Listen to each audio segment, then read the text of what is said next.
João capítulo 4. A samaritana encontra o Messias. Por isso, quando o Senhor soube que os fariseus ouviram que ele, Jesus, fazia e batizava mais discípulos que João, embora Jesus mesmo não batizasse, mas sim os seus discípulos, deixou a Judéia e partiu uma vez mais para a Galiléia. Entretanto, era-lhe necessário atravessar por Samaria. Assim chegou a uma cidade de Samaria, chamada Sicá, perto das terras que Jacó dera a seu filho José. Havia ali a fonte de Jacó. Jesus, todavia, cansado da viagem, sentou-se à beira do poço. Isso aconteceu por volta da hora sexta. Nisso, uma mulher de Samaria veio tirar água. Pediu-lhe Jesus: dá-me um pouco de água para beber, pois seus discípulos haviam ido à cidade comprar alimentos.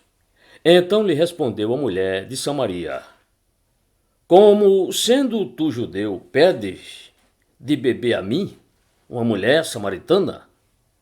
Pois os judeus não se relacionam bem com os samaritanos. Jesus respondeu a ela: se conhecesses o dom de Deus, e quem é o que te pede, dá-me de beber, tu lhe pedirias, e ele te daria água viva. Indagou-lhe a mulher: Senhor, tu não tens com que pegar água, e o poço é fundo? Onde tu podes conseguir essa água viva? Acaso tu és maior do que nosso pai Jacó, que nos deu o poço, do qual ele mesmo bebeu, e bem assim seus filhos e seu gado?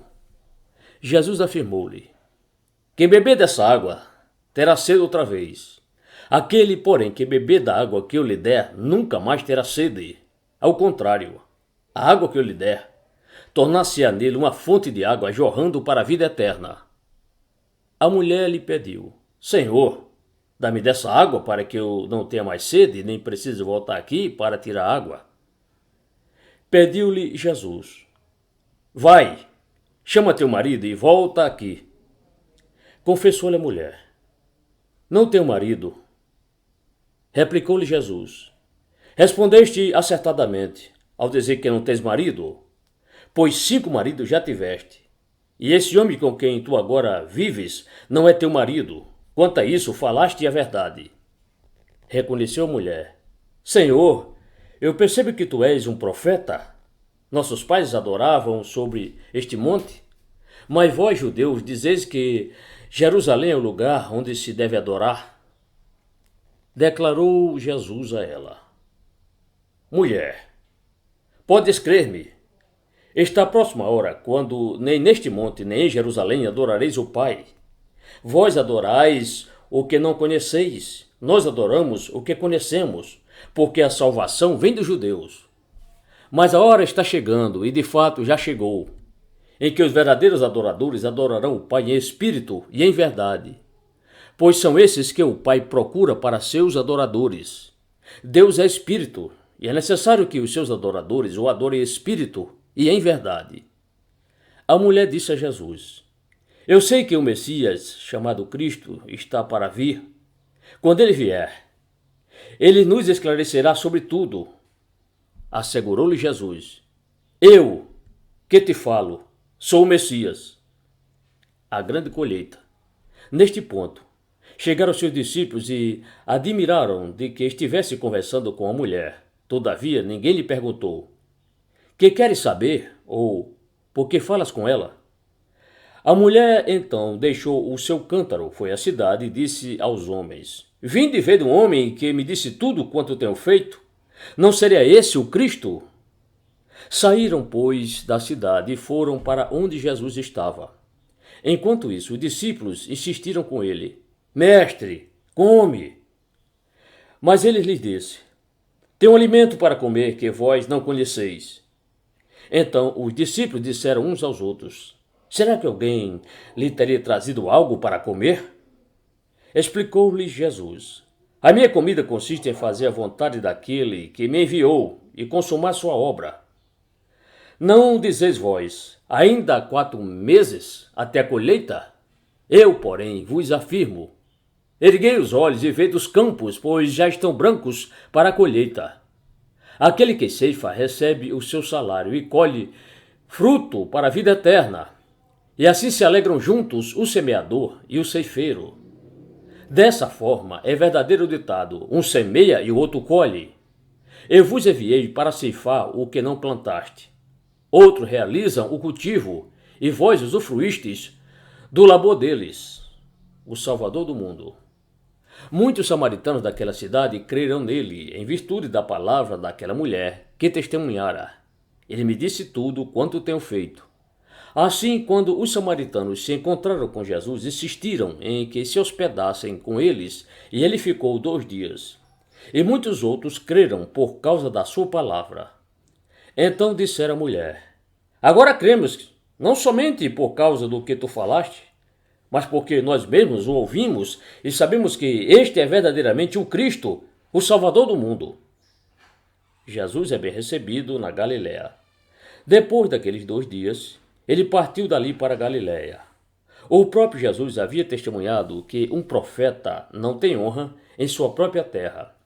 Assim, quando chegou a Galiléia, os galileus o receberam bem, porque viram todas as coisas que ele fizera em Jerusalém, por ocasião da festa a qual eles também tinham comparecido, a cura do filho de um oficial.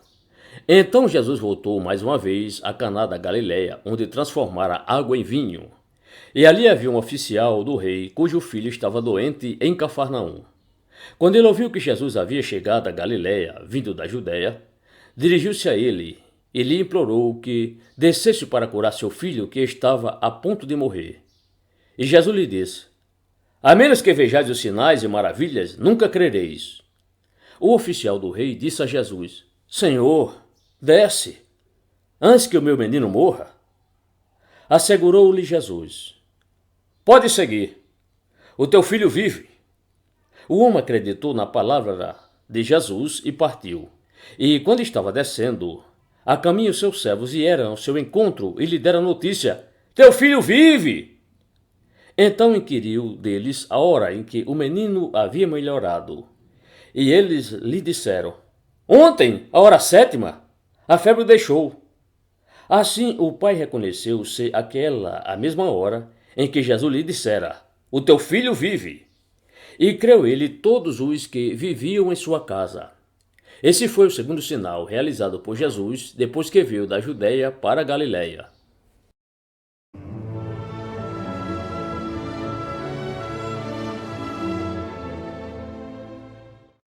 João capítulo 5.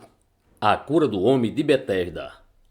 Algum tempo depois, havia uma festa dos judeus, e Jesus subiu para Jerusalém. Existe em Jerusalém, perto da Porta das Ovelhas, um tanque chamado em hebraico Betesda. Tem 5 pavilhões. Nestes ficava grande multidão de enfermos, cegos, mancos e paralíticos, esperando pelo movimento nas águas. De certo, em certo tempo, descia um anjo do Senhor e agitava as águas. O primeiro que entrasse no tanque, depois de agitadas as águas, era curado de qualquer doença que tivesse. Estava ali um certo homem, enfermo havia 38 anos. Quando Jesus o viu deitado e sabendo que estava assim havia muito tempo, perguntou-lhe: queres ser curado? O homem enfermo queixou-se: Senhor, não tenho ninguém que me ponha no tanque quando a água é agitada, pois enquanto estou indo, desce outro antes de mim. Ordenou-lhe Jesus: levanta-te, apanha o teu leito e anda. Imediatamente o homem ficou curado, pegou seu leito e andou. E aquele dia era sábado. Por isso disseram os judeus ao que fora curado: é sábado, e não te é permitido carregar o leito? O homem respondeu a eles: aquele que me curou ordenou-me: apanha teu leito e anda. Então lhe perguntaram: quem é o homem que te disse: apanha o teu leito e anda? Mas o homem que havia sido curado não sabia quem era, pois Jesus tinha se retirado, sendo que havia uma multidão naquele lugar. Mais tarde Jesus o encontrou no templo e lhe disse: veja que já estás curado, não voltes a pecar, para que não te aconteça coisa pior. O homem partiu e disse aos judeus que fora Jesus quem o havia curado. Honra o Pai e o Filho. Por essa razão, os judeus perseguiam a Jesus e tentavam matá-lo, pois ele estava fazendo essas coisas durante o sábado. Mas Jesus respondeu a eles: Meu Pai continua trabalhando até agora, e eu também estou trabalhando. Por isso, os judeus ainda mais procuravam matá-lo, porque não somente violava o sábado, mas também dizia que Deus era seu Pai, fazendo a si próprio igual a Deus. Retomando a palavra, explanou Jesus: Em verdade, vos asseguro que o Filho nada pode fazer de si mesmo, mas somente pode fazer o que vê o Pai fazer. Pois o que este fizer, o Filho semelhantemente o faz. Porque o Pai ama o Filho, ele mostra todas as coisas que realiza, e maiores obras do que estas lhe mostrará, para que vos maravilheis. Pois assim como o Pai ressuscita os mortos e o faz viver, assim também o Filho dá a vida a quem ele desejar.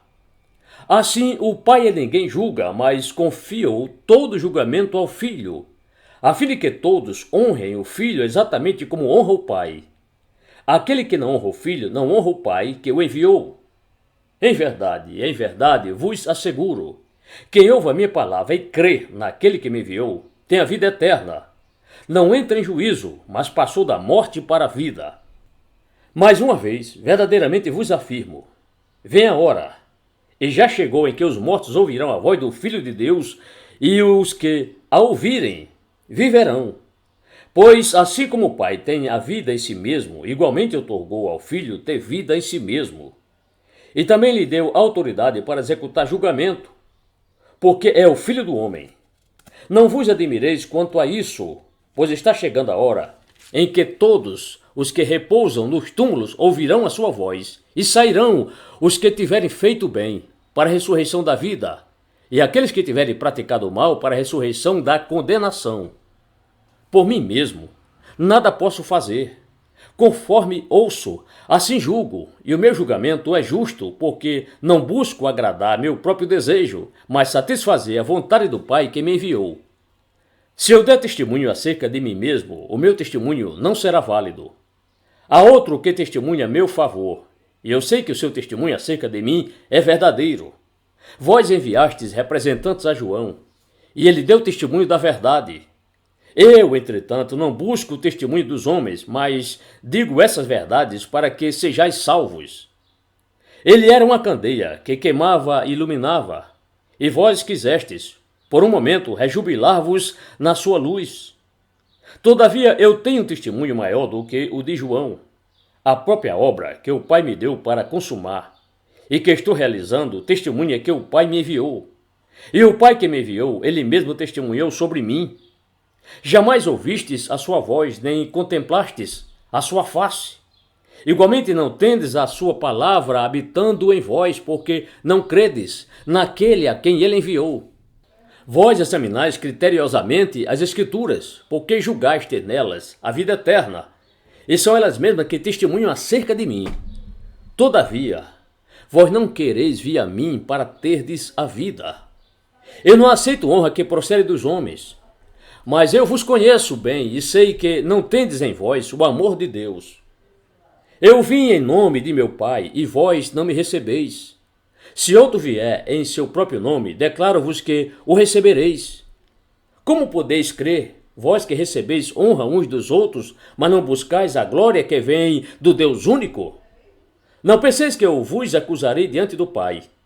Quem vos acusa é Moisés, em quem tendes depositado a vossa esperança. Todavia, se de fato cresces em Moisés, de igual modo haverias de crer em mim, pois foi a meu respeito que ele escreveu. Mas se não credes em seus escritos, como crereis em minhas palavras?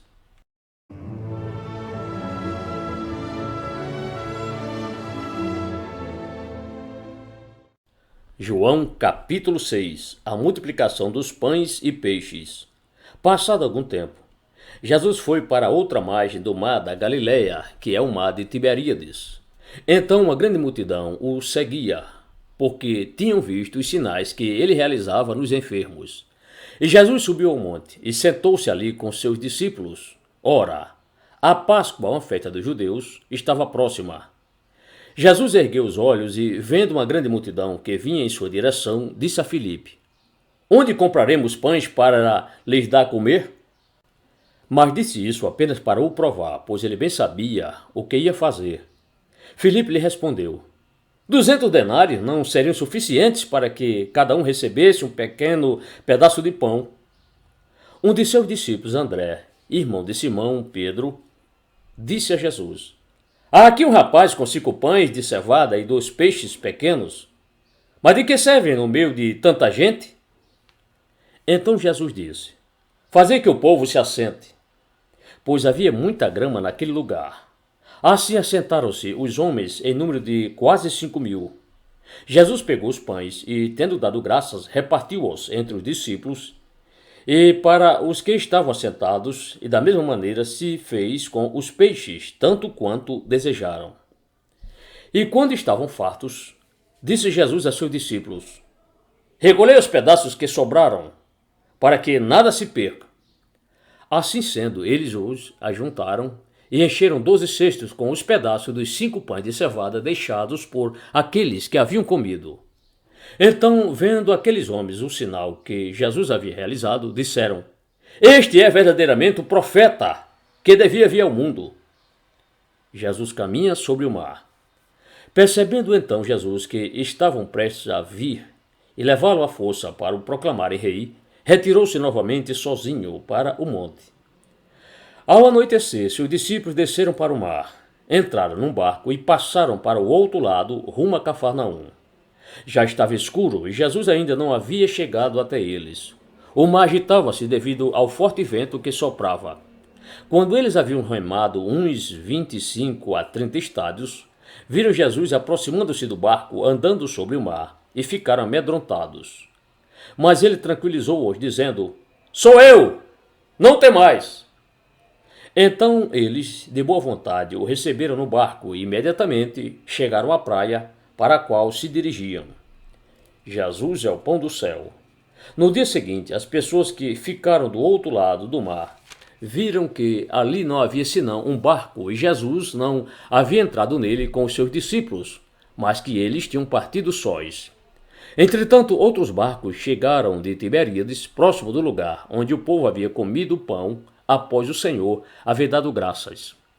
Quando as pessoas da multidão perceberam que Jesus não estava ali, nem seus discípulos, entraram em seus barcos e partiram para Cafarnaum à procura de Jesus.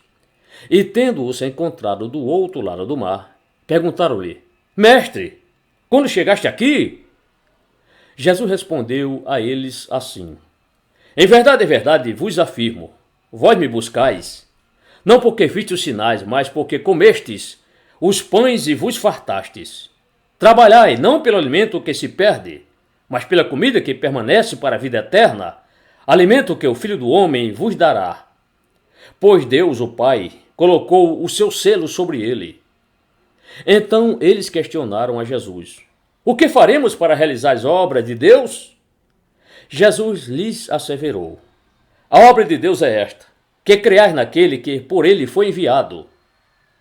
Por esse motivo o desafiaram: que sinal poderás realizar para que o vejamos e cremos em ti? Que obra farás?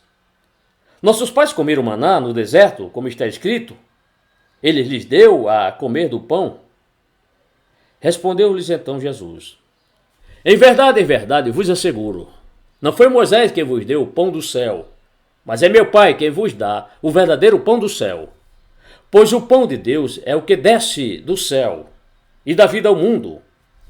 Então eles pediram a Jesus: Senhor, dá-nos sempre desse pão.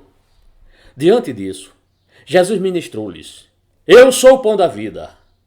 Aquele que vem a mim jamais terá fome, e aquele que crê em mim jamais terá sede.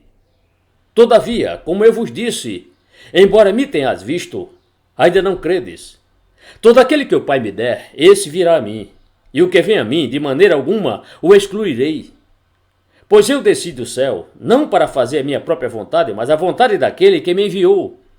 E esta é a vontade do Pai, o qual me enviou, que eu não perca nenhum de todos que ele me deu, mas que eu os ressuscite no último dia. De fato, esta é a vontade daquele que me enviou, que todo aquele que vir o Filho e nele crer, tenha vida eterna, e eu ressuscitarei no último dia. Jesus não é compreendido. Então os judeus começaram a se queixar dele, porque dissera: Eu sou o pão que desceu do céu. E comentavam: Não é este Jesus, o filho de José, cujo pai e mãe nós conhecemos? Como pode então ele dizer: Eu desci do céu? Por essa razão, Jesus assim respondeu-lhes: Não murmureis entre vós. Ninguém pode ver a mim a menos que o Pai, o qual me enviou, o atrair. E eu ressuscitarei no último dia.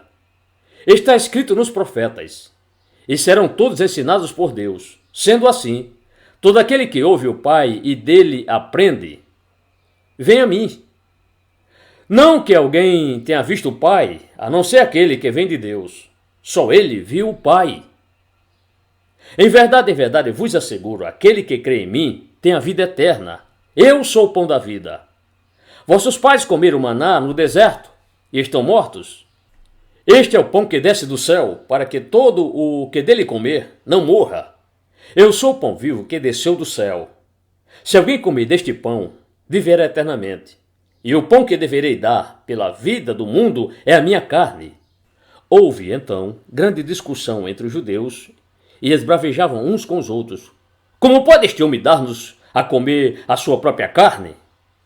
Então Jesus os advertiu: Em verdade, vos afirmo, se não comerdes a carne do Filho do Homem e não beberdes o seu sangue, não tereis a vida dentre vós. Todo aquele que comer a minha carne e beber o meu sangue tem vida eterna, e eu ressuscitarei no último dia. Pois a minha carne é verdadeiramente comida, e meu sangue é verdadeira bebida. Aquele que come a minha carne e bebe meu sangue permanece em mim, e eu nele.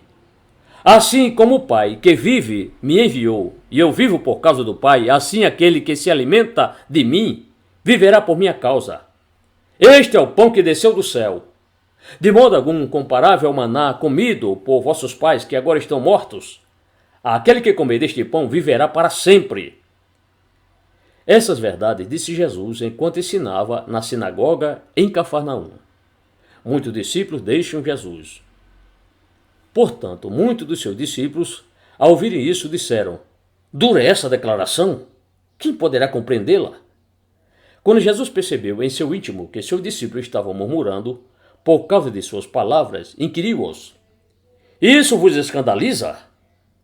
O que acontecerá quando vides o Filho do Homem ascender para o lugar onde estava antes? É o Espírito quem dá a vida. A carne em nada se aproveita. As palavras que eu vos tenho dito são Espírito e são vida. Entretanto, existem alguns de vós que não creem, pois Jesus sabia, desde o princípio, quais eram os que não criam e quem o iria trair. E continuou: É por isso que eu vos tenho dito que ninguém pode vir a mim, a não ser que isso lhe seja concedido por meu Pai. Daquele momento em diante, muitos dos seus discípulos recuaram e não mais andaram com ele. Então Jesus interpelou os 12. Vós também desejais ir embora? Mas Simão Pedro respondeu a ele: Senhor, para quem iremos? Tu tens as palavras de vida eterna. Sendo assim, nós temos crido e reconhecido que tu és o Cristo, o Filho do Deus vivo. Então Jesus acrescentou: Não vos escolhi eu aos 12? Todavia, um dentre vós é um diabo. Falava de Judas, o filho de Simão Iscariotes. Este ainda, que fosse um dos 12, mais tarde o haveria de trair.